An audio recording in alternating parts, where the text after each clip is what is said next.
በስመ አብ ወወልድ ወመንፈስ ቅዱስ አሐዱ አምላክ አሜን። ሰላም ሰላም ጥዕና በለይ ናይ ጋዝ ዓለም ፍጥራን ዝኾንኩም ኣሕዋተይ ኣብ ውሽጢ ዓድን ደገን ኮንኩም ነዚ መንፈሳዊ ትከታተሉ ኣብ ዘለኹሞ ሰላምን ረሃዋን እናተመነኹ ናይ ለማዓንቶም ኩሉ ግዜ እውን ሒዘልኩም ዝመፅእ እዋናዊ መግለፂ ብዛዕባ ናይ ቤተክርስትያንና ዘሎ ነበራዊ ኩነታት ዘሎ ሓድሽ ነገር እዩ። እዚ ቪድዮ እዚ ናብ ኩሉ ሰብ ክባፃሕ ላይክ እናገበርኩም ጀምርዎም። ቀጥታ ሕዚ ናፍታ መግለፂ ትከብለኩም ህዝበ ክርስቲያን ኣሕዋተይ በቅዱስ ሲኖዶስ ኦርቶዶክስ ተዋህዶ ቤተክርስቲያን ትግራይ ዝተጣየሸ መጻረይ ዓብይ ኮሚቴ ዝተዋሃበ እዋናዊ መግለፂ ብፁዕ አባ ጴጥሮስ፣ ብፁዕ አባ ናትናኤል፣ ብፁዕ አባ እምባቆም፣ ብፁዕ አባ ማርቆስ፣ ብፁዕ አባ ኤፍሬም ኣብ ውሽጢ ዓድን ወፃኢን ንኩለኩም ሰዓብቲ እምነት ኦርቶዶክስ ተዋህዶ ቤተክርስቲያን ትግራይ ዝተዋሃበ እዋናዊ መግለፂ። እዚ እዋናዊ መግለፂ ከም ተልዒልና ዝጠቐስናዮም ሓሙሽተ ኣቦታትና ዝተዋሃበ እዋናዊ መግለፂና ብፅሞና ንክሰሙና ህዝበ ክርስቲያን ኣሕዋተይ ሕጂ እውን ደጊምና ደጋጊምና ክንገልፀልኩም ንፈቱ። ሕጂ ቀጥታ ናፍታ መግለፂት ኣብ ርእሰ ዋኑ ከም ዝተሓበረ ካብ ግንቦት 27 እስካብ 28 2018 ዓ.ም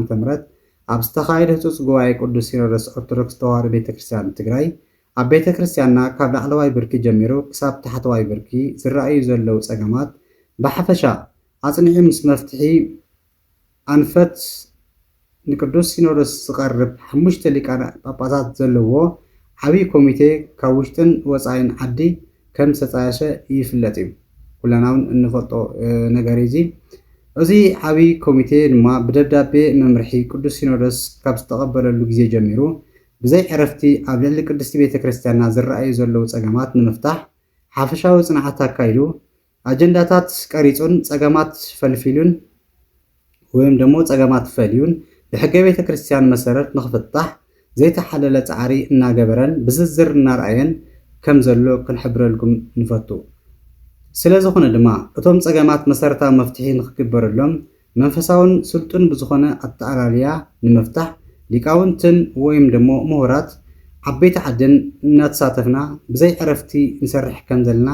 ተረዲኹም ብትዕግስትን ብጸሎትን ክትጽበዩና ነተሓሳስብ።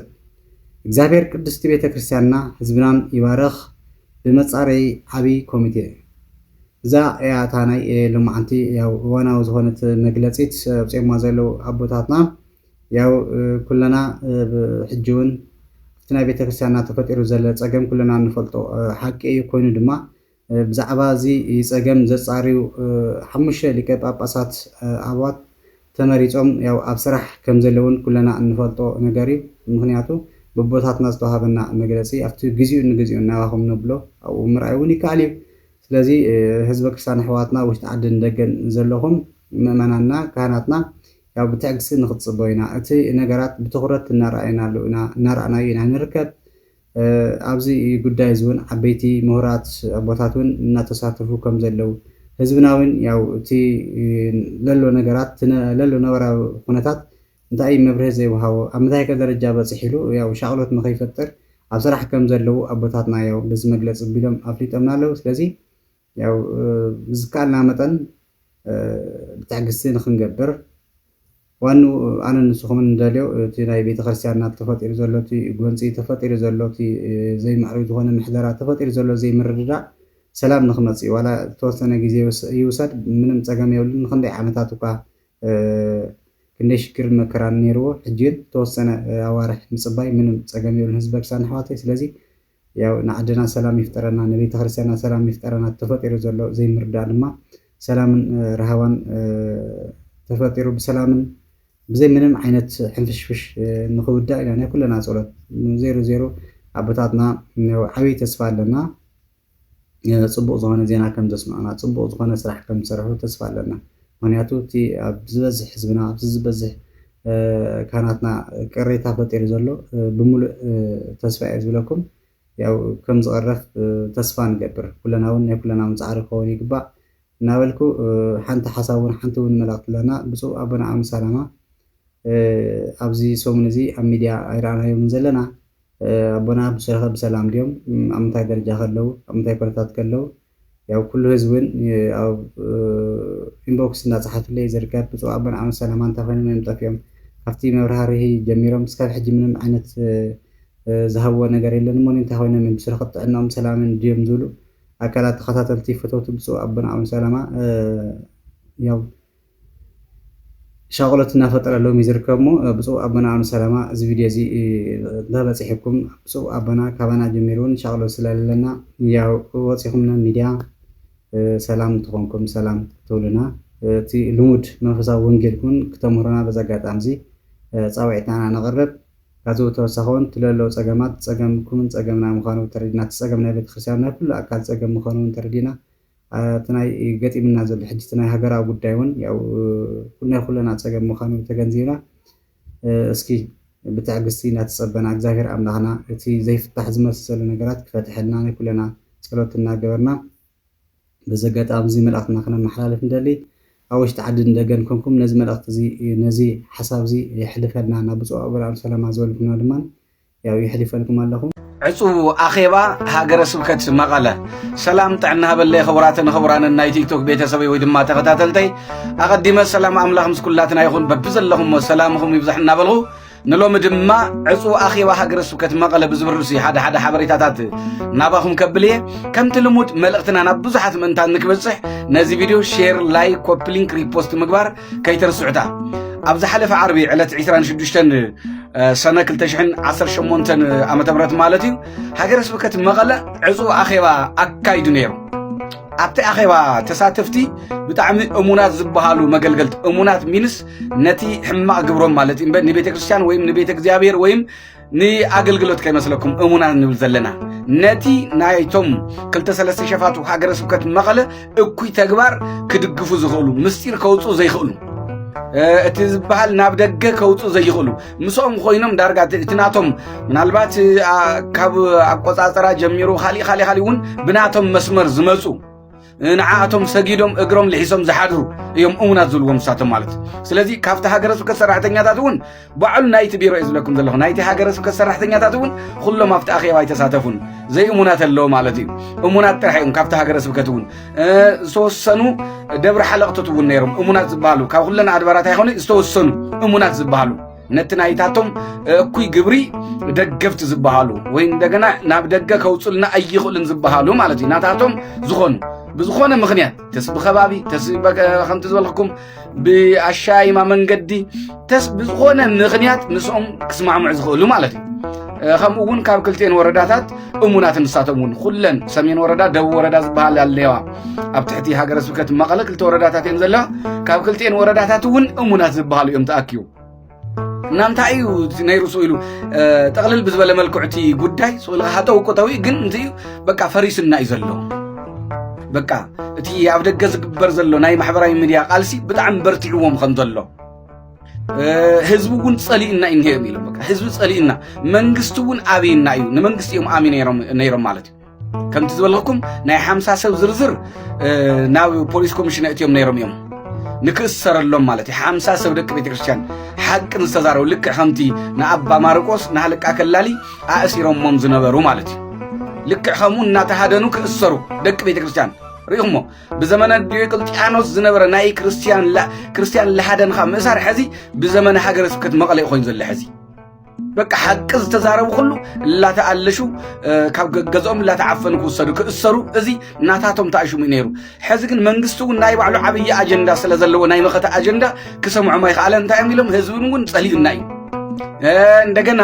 መንግስቱን አብዋን መኸተ አይትረብሽና ይልና በቃ ተቀድ ይመላልስ ነይሮም ሪሁም ለመንግስቱን የሸገርዎ ነይሮም ማለት በቃ ቢዚ ገይሮም खाली አጀንዳ ክፈጥሩ ሃይማኖትን ፖለቲካን ዝተፈላላይ እናተባለ ዞም ሰባዚኦም ግን ባዕሎም ጸውዒኦም መንግስት ለቤተ ክህነት ከእትዩ ንሳቶም በመንግስት ተደግፎም መንግስት ሓጽር ኮይኑሎም ናይ መንግስት አፈሙ ዝላ ተጠቀሙ ሰባት ላፈራርክ ክነብሩ ኢናታቶም ትልም ማለት ኢናታቶም ስትራቴጂ ዚ ነይሩ حزقن منغستون أبينا يو كاوزي زوكلنا يو مرجيتا صقيون خديعنا يلو مرجيتا صقي حق سلازتزارو حق بمزراهم اتي بالحلفة سلس كورنا عاوني يتوركز والحكم ناي اللي ملاك ليك سلطانات قبر سلاسي حشا مالدي أبا عرقاوي ليك سلطانات قبر سلاسي حشا خمؤون خالو أتلو خمسي عينة نيتورك السرع سلس كورنا عاي مالتي أوزي اللي مرقيت عطقير لما ممهر داويت لممهر بلاي قبر عبزقي لا دبيت ميديا وصيهم بهير هقن كيسرح لك ملاك برهانات قبر سلاسي حشهم آبيهم نازلو زنب خلطة سلسة بيرول جنزة بيتكرشان مبلع زلمدو نحنا كنبر عن نورنا يبللو إلهم سلازنور مرقيت عطقين مرقيت بلاي قبر عبزقين لكبارو جيروم يوم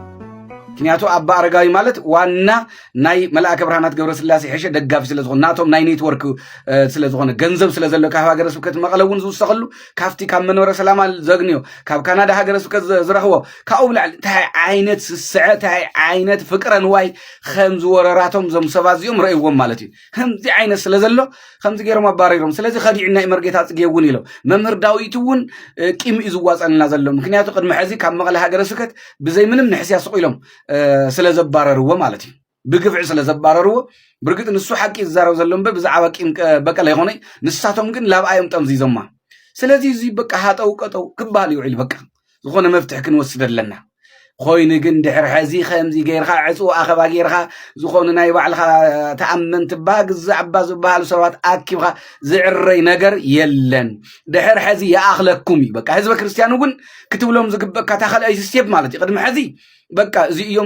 يوم لا نصنحنا سلازي لافتا مفتحيا كناتي تقالسنا حزي ملكعك تغيرينا انتي نغبرنا بزبل من تنغبرنا بزبل انا كناتو ازوم سبا زيوم بسرو بحافشا دحر حزي ابز هاجر سبكزي بوتا كهلوم ايغبايني بقى يا اخلم زريفهم يوم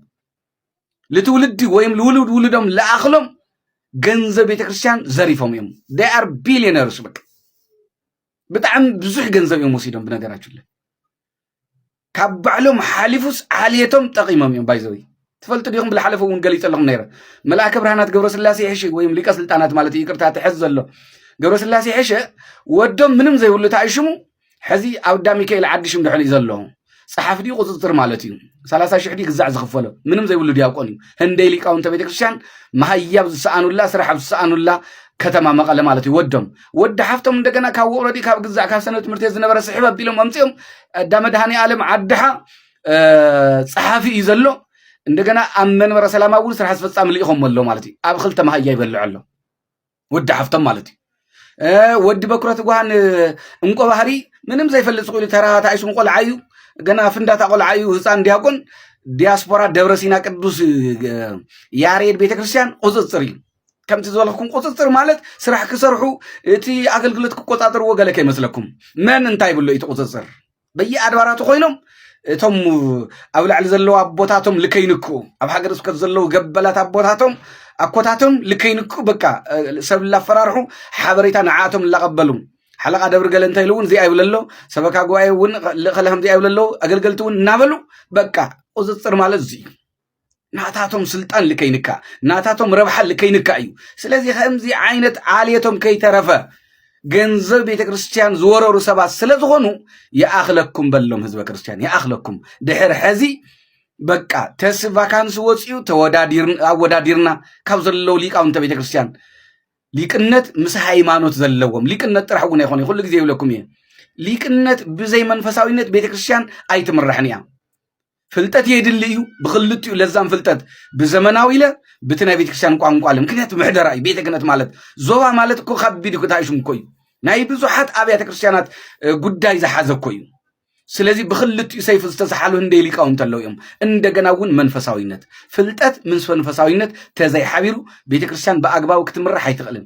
ጥራሕ ፍልጠት እውን ጸገም ስለዘለዎ ጥራሕ መንፈሳዊነት እውን ናይ ባዕሉ ጸገም ኣለዎ ምክንያቱ ዞባ ማለት አሁን ተዘልኩም ናይ አድሚኒስትሬሽን ክእለቱ ወድሊ ናይ ምሕደራ ክእለቱ ወድሊ ከምዚ ዓይነት ብኽልጥዩ በሰለስትዩ መልክዕ ጽቡቃት ዝኾነ ናይ ቤተክርስቲያን አቦታት ናይ ቤተክርስቲያን ሊቃውንት ስለዘለው ምሁራን መልኦም ስለዝኾነ እግዚአብሔር ይመስገን ምሁር መልእ ብዝሕሳት ካብ ዩኒቨርሲቲ ኳስ ምክንያቱ በቃ አዲኹም ቤተክርስቲያን አገልግሎ ኢልኻ በየዩኒቨርሲቲ ዘለው ደቂ ቤተክርስቲያን ሊቃውንት ኳስ አምጺኻ አው ከም ማሕድሩ ይኽእሉ እዮም ደቂ ቤተክርስቲያን በየአድባራት እውን መልኦም ሊቃውንት መልኦም ናእዮም ጸገም የብልናን ማለት እዩ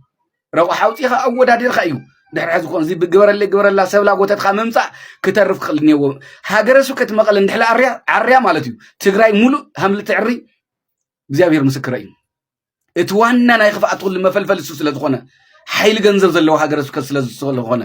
እቶም ኣብ ላዕሊ ዘለዎ ኣብ መንበረ ሰላማ ኮይኖም ዝሕምሱ ዘለው ላባ ኣረጋዊ እውን ካብኡ ዝኽፈሎም ገንዘብ ስለዘሎ እዩ أو نيتورك سلازلوهم سلازي هاجر سبكت مقلة نكعري زوم سوازي لحر حزي أو ذا هاجر سبكت زي كاين رأيكم نبرتنا أركونا لابزبل قال شي كنستغاغر كنخلل لنا يتمفتح مالتي زوم سوازي يوم سي أو كنريو ما يندلي لو سانا سغا أغاننت يوم بيت كريستيان تشاي لهم مايم بيت كريستيان عنديرهم الله يوم خمت دولكم نولد ولدهم زخونا افتحي زوم سلازخون يا أخلهم بكا كوفي لهم كول عيخ اليوم بكا منم صقم يوم لهم نا ايكونومي زريفهم مسلازخون جن يا أخلكم يدحر حزي بأقباو زم محررنا بوتات لافتي هاجر سبكت يمسو هندي يقول لك نوصو هنا تنايتم أبو ناي أو ناي ساياس جزاكو بعد جنيا أتر كويل تنادق حضر أخليز تناي وعلم أوش تجزا بعد جنيا أتر بس أو ناي ساياس بحسات مسوك الرخاوة يخلي سلكم قلنا أحدكم مؤمن بايزوي مسم الرخاوة يدليكم يلوم ناون كتعبتو أم ملاك برهانات جورس اللاسين أو بكرة تقولن إنكم بحرين سجيد خا تمرمير خا يخمبس ويلخلا باباس أي تعبتو